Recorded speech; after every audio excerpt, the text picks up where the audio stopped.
통찰력이란 제목으로 말씀해 드리겠습니다.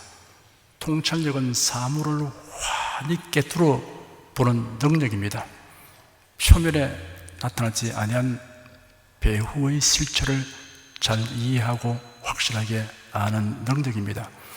오늘 본문의 믿음으로 모든 세계가 하나님의 말씀으로 지어진 줄 우리가 아나니 보이는 것은 나타난 것으로 말미암았던 것이 아니니라 하였습니다.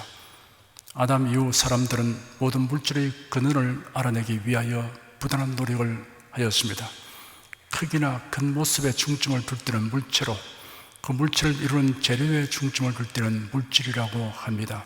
물질을 구성하는 성분을 원소라고 합니다. 기원전 5세기에 엠페도클레스는 모든 물질이 흙, 공기, 물, 불, 이 네 가지 원소에서 나오는 것이라고 하였습니다. 그러나 점차 과학이 발전하면서 물질을 구성하는 근본 재료인 원소는 그것들보다 더 기본적인 것이라는 것을 알게 되었습니다.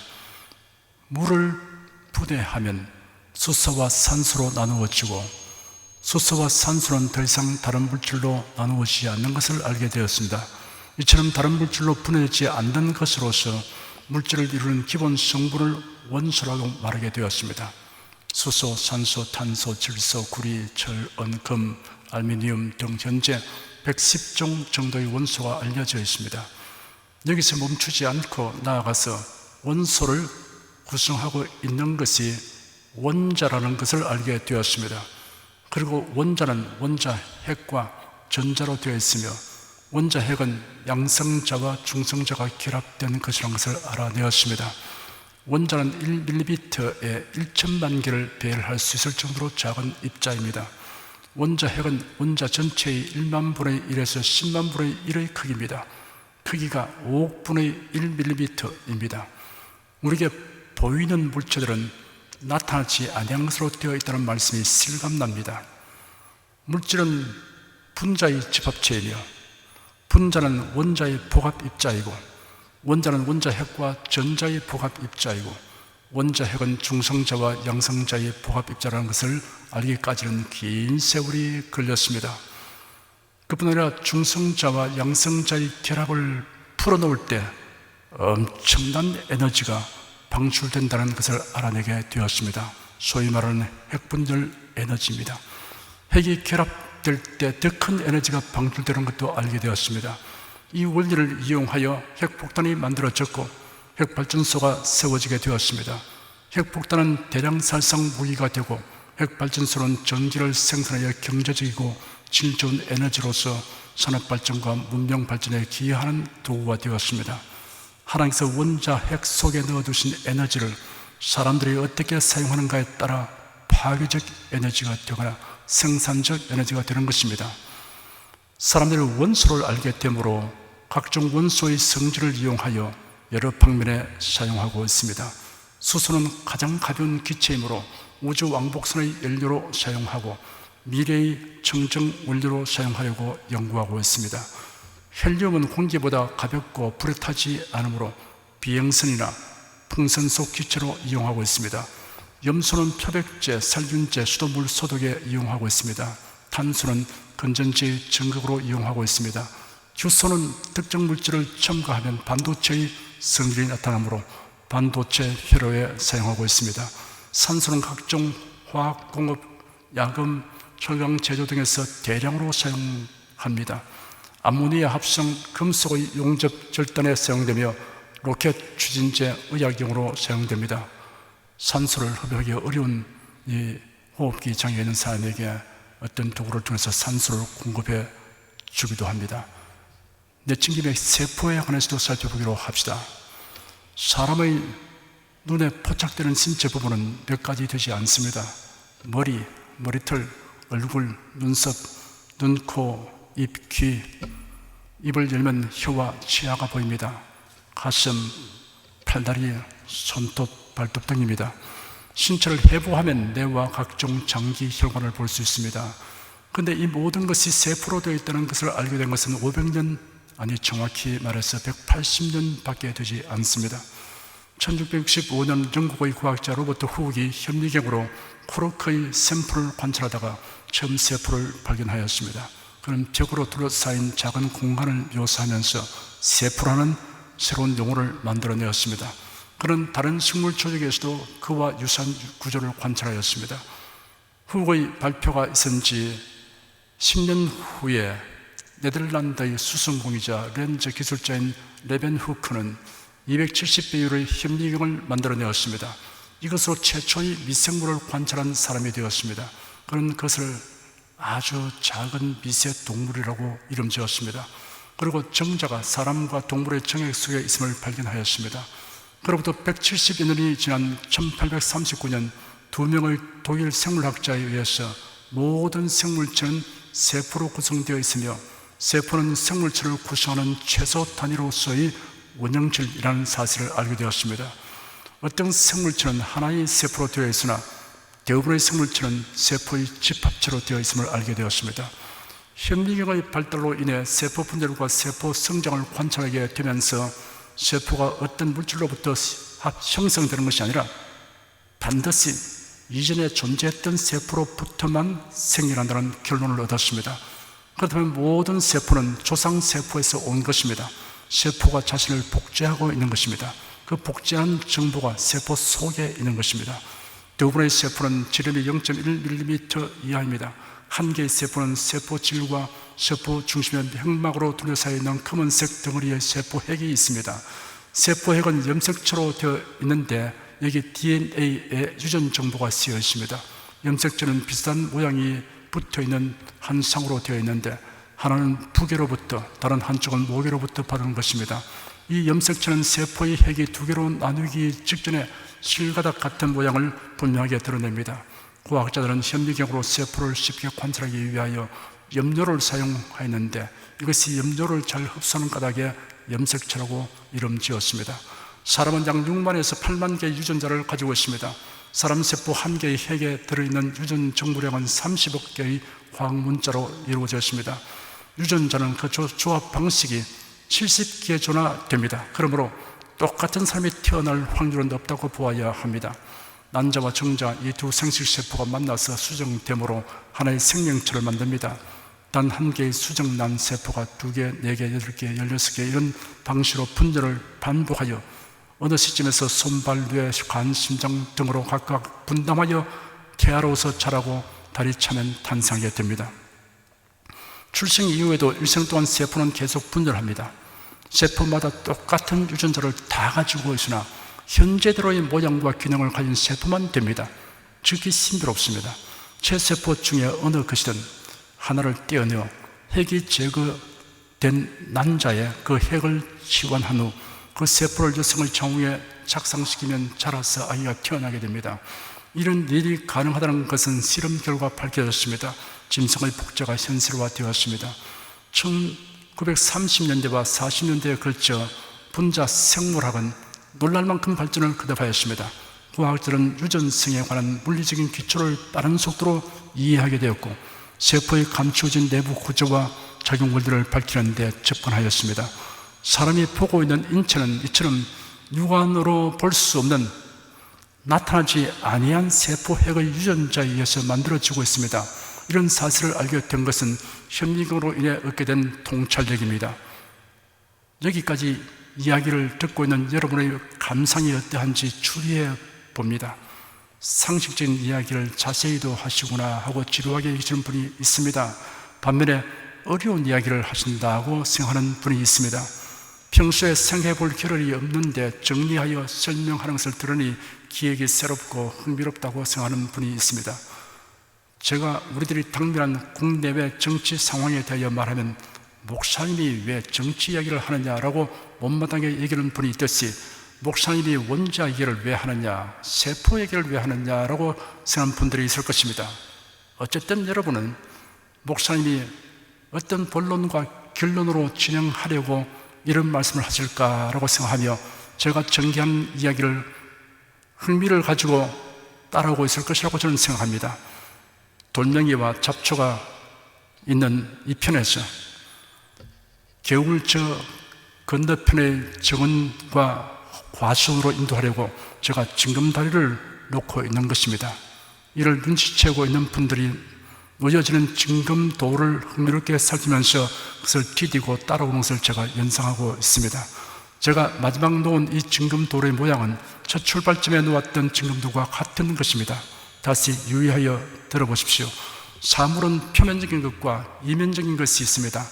보이는 것은 나타나지 아니한 원인과 근원이 있습니다. 아담 이후 오늘까지 사람들은 사물의 이면적인 것, 근원적인 것을 알아내어 응용함으로써 많은 유익과 혜택을 누리고 있습니다. 물질의 최소 입자를 들여다보게 된 과학자들은 원자력을 산업 발전을 위해 사용하게 하였습니다. 유전자를 들여다보게 된 의학자들은 각종 유전병을 근원적으로 치유하는 기술을 개발하고 있습니다.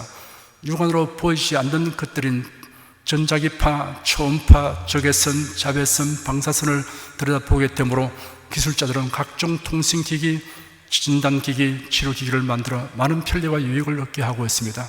믿음으로 모든 세계가 하나님의 말씀으로 지어진 줄을 우리가 아나니 보이는 것은 나타난 것으로 말미암아 된 것이 아니라라고 계시던 말씀이 사실임을 사람들이 인식하는 범위가 커지고 있습니다.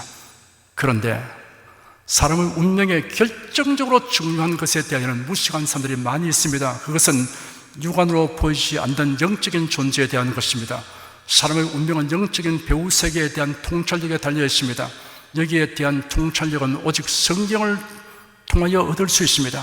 성경은 하나님의 계심을 계시함과 함께 사탄에 대하여도 계시하고 있습니다.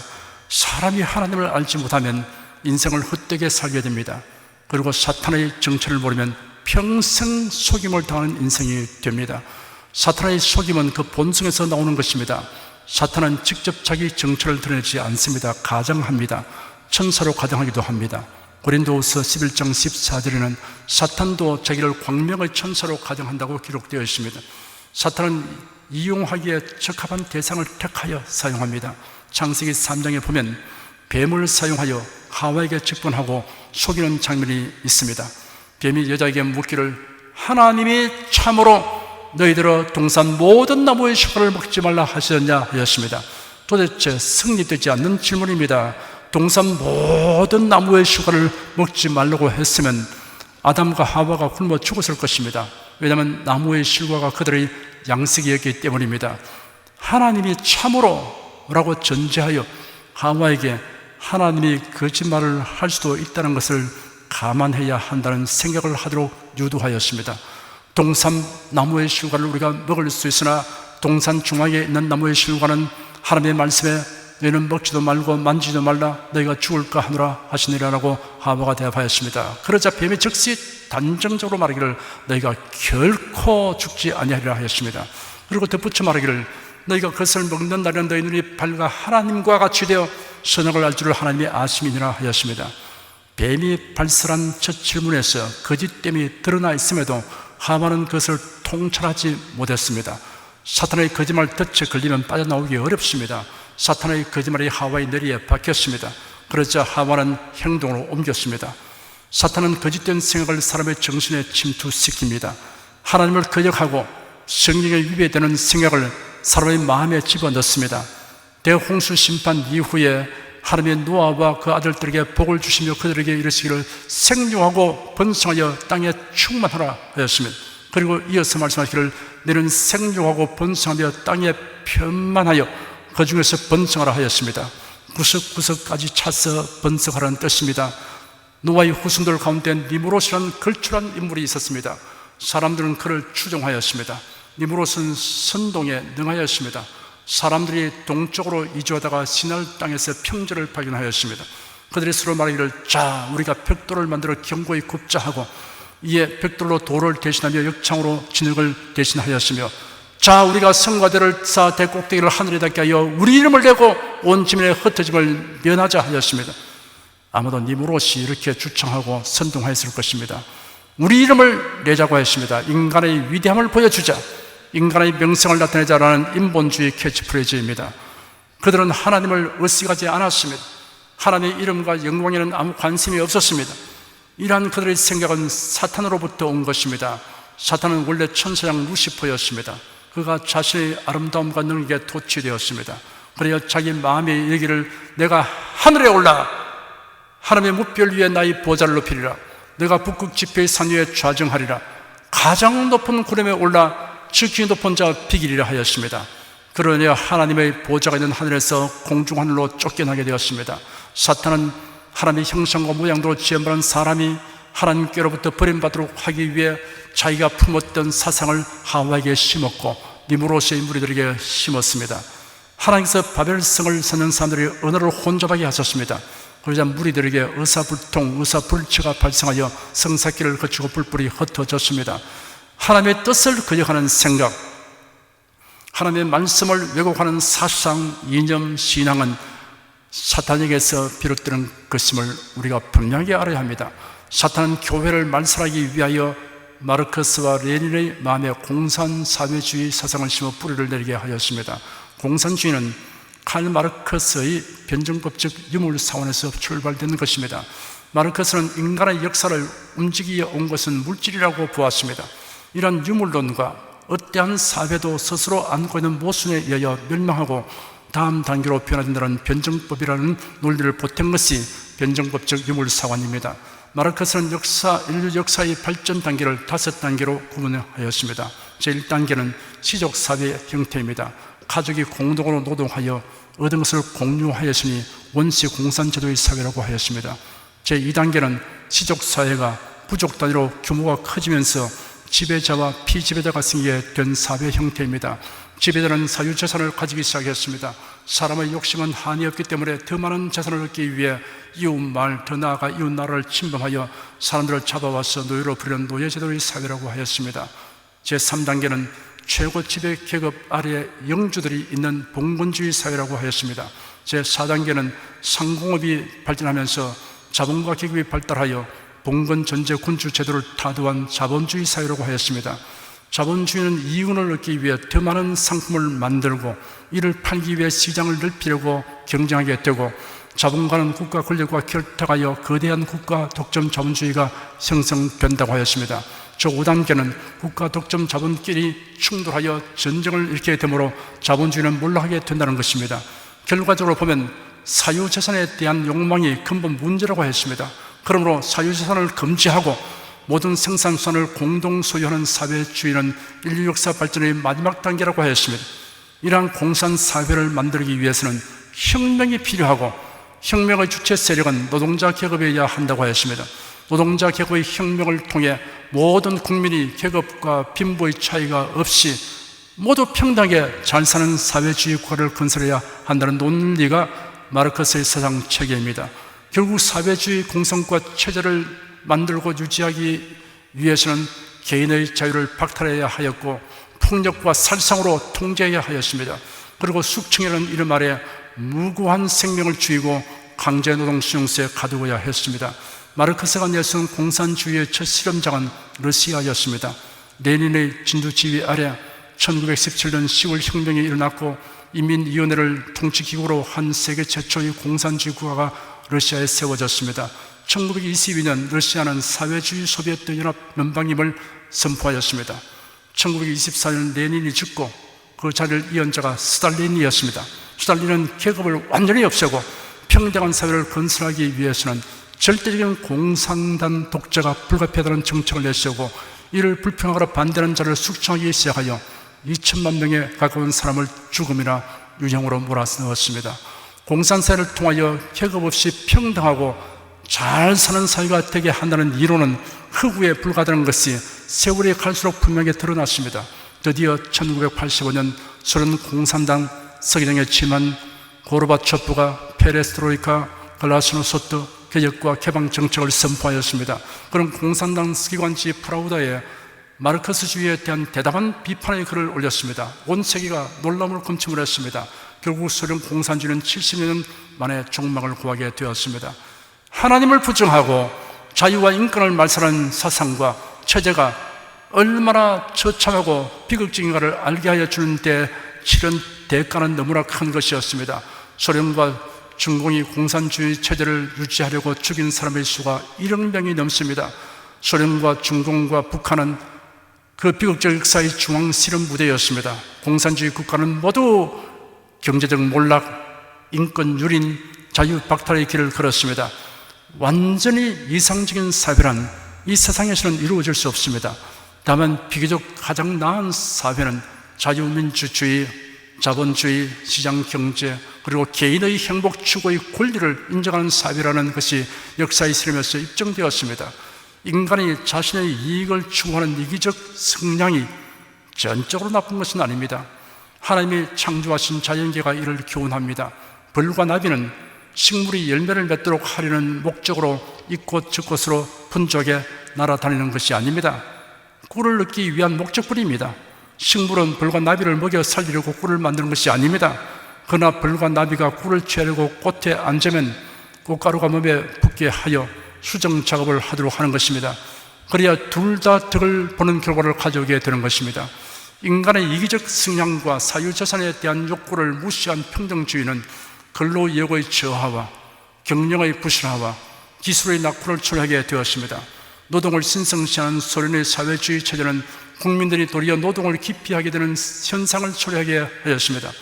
노력의 대소에 관계없이 격차 없는 임금을 주기 때문에 근로이익이 저하되어 노동자들이 10일분만 일하고 20일간은 보드카만 마셔서 알코올 중독자가 증가하였습니다. 노동력을 3분의 1만 사용함으로써 노동력 부족이라는 기현상이 일어나게 되었습니다. 고르바초프가 등장하기 직전인 1978년의 통계에 의하면 소련 국민이 텃밭에서 자기 경영으로 이윤을 추구하여 올린 생산물은 소련 전 농지에서 생산하는 감자 총 생산량의 61%, 야채는 29%였습니다. 놀랍게도 이 텃밭의 면적은 소련 전 농지 면적의 1% 내지 2.6%에 불과하였습니다. 통찰력이 형편없는 마르크스의 사상은 출발부터 잘못되었습니다. 하나님의 존재를 부정하고 인간의 영혼과 정신을 인정하지 않았습니다. 과학기술의 발전은 간과된 채 생산의 관계를 자본과 노동으로만 파악하였습니다. 공산혁명을 폭력혁명으로 성취하려고 하였습니다. 혁명 주체 세력인 농민, 노동자들은 정치, 경제, 문화에 대한 지적 능력과 지도력이 부족하였습니다. 공산주의 사상과 체제의 바탕은 유물론과 무신론이므로 그 배우는 사탄입니다. 이런 사실을 통찰하지 못한 것이 역사적 대피고의 원인이었습니다. 사탄이 활동하는 궁극적 목적은 교회를 말살하는 것입니다. 그러므로 공산주의 체제는 반드시 교회를 박해하고 말살합니다. 이런 나라와 체제가 잘 들리 만무합니다. 사탄은 교회를 말살하기 위하여 또 하나의 사상을 세상에 만연하게 하고 있습니다. 포스트 모더니즘이 그것입니다. 포스트 모더는 직역하면 모던 후의, 다음의 모던, 탈현대 이러한 뜻입니다. 현대적인 모든 것에 대한 거부 및 반작용으로 나타난 경향입니다. 보편적이고 절대적인 진리나 정의는 없다. 종교나 진리는 상대적인 것이다 라는 흐름입니다. 무언처의 주관주의이며 제멋대로의 경향입니다. 사탄은 포스트 모더니즘이 모든 분야에 영향을 미치도록 작용하고 있습니다. 포스트 모더니즘 영향으로 동성애, 동성결혼 합법화가 세계적 추세가 되고 있습니다. 포스트 모더니즘 사상이 교회에 영향을 미쳐서 종교다원주의, 혼합주의, 포용주의, 종교통합주의로 교회의 본질을 위협하고 있습니다. 종교다원주의는 구원의 길이 여러 가지라고 말합니다. 이를 설명하기 위해 산의 정상에 오른 길은 여러 가지다라는 비유를 사용합니다. 통찰력이 부족하면 이런 언어 유희에 말려듭니다. 구원의 길은 등산길하고는 아무 연관성이 없습니다 라고 딱 잘라 말해야 합니다. 종교 혼합주의는 각 종교의 신개념, 구원 개념, 죄 개념을 다 수용하고 혼합합니다. 예를 들면 힌두교의 신개념에 기독교의 신개념을 더하는 식입니다. 가급적 많은 신의 도움을 받는 것이 더 안전하고 좋다는 생각을 갖게 합니다. 통찰력이 없는 사람은 말려들게 됩니다. 종교 포용주의는 예수 그리스도를 믿어야 구원을 얻는다고 말하면서도 한편으로 다른 종교는 복음적 인식은 미약하지만 하나님의 은총을 받았다고 보아야 하므로 배타할 것이 아니라 포용해야 한다는 논리입니다. 모든 종교가 구원의 종교라는 종교다원주의와 모든 종교의 신앙을 다 수용하라는 종교 혼합주의는 참된 신자를 흔들지 못합니다. 그러나 종교 포용주의는 통찰력이 부족한 자를 마치 미로에 끌려 들어간 것처럼 되게 합니다. 배후에서 활동하는 사탄을 모르면 적의 정체를 모르고 싸우는 군대와 같이 됩니다.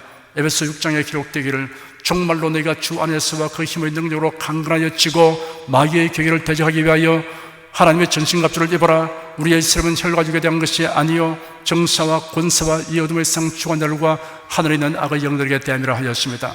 마귀는 거짓의 아비입니다. 마귀의 주된 무기는 거짓말을 하는 것입니다. 마귀의 거짓말은 그 본성에서 나온 것입니다. 그러므로 사람들을 속여서 자기 이익을 도모하는 자들, 속임수로 정권을 쟁취하고 유지하는 자들, 이런 일을 하면서도 당당하게 행동하는 자들은 사탄의 하수인들입니다. 진실을 알려주어도 속이는 자를 계속 추종하는 자들이 있습니다. 가짜 정보를 만들고 유포한 사람에 대해 분개하는 것이 아니라 오히려 감싸고 돕니다. 분개하는 자들을 오히려 비난합니다. 이런 사람은 거짓의 아비 마귀에 속하여 있습니다. 진실하신 하나님을 적대하는 위치에 있습니다. 선량한 사람들, 특히 참된 그리스도인들은 혹 그릇된 정보로 인해 통찰력에 혼란이 생겨 거짓된 편을 쫓는 경우가 생겨도 거짓이 드러나면 곧 돌이킵니다. 속은 것을 분하고 수치스럽게 여깁니다. 거짓 정보로 속인 사람에 대하여 분개하고 다시는 그를 따르지 않습니다. 거짓된 자를 경계하고 배척합니다. 마귀에게서 나오는 생각, 사상, 이념은 성경으로 분별하면 거짓됨이 다 드러납니다. 참된 그리스도인은 성경을 신앙과 행위의 기준과 원칙으로 삼기 때문에 마귀적인 그 행위를 하는 자들을 추종하지 않습니다. 두둔하지 않습니다. 그러한 사람들 편에 가담하지 않습니다. 사랑하는 여러분은 모든 일을 진리의 말씀인 성경으로 판단하십시오. 진리의 영이신 성령님의 인도를 항상 구하십시오. 그래야 성도로서의 통찰력을 가지고 판단하고 선택하며 살아가시기를 축원합니다.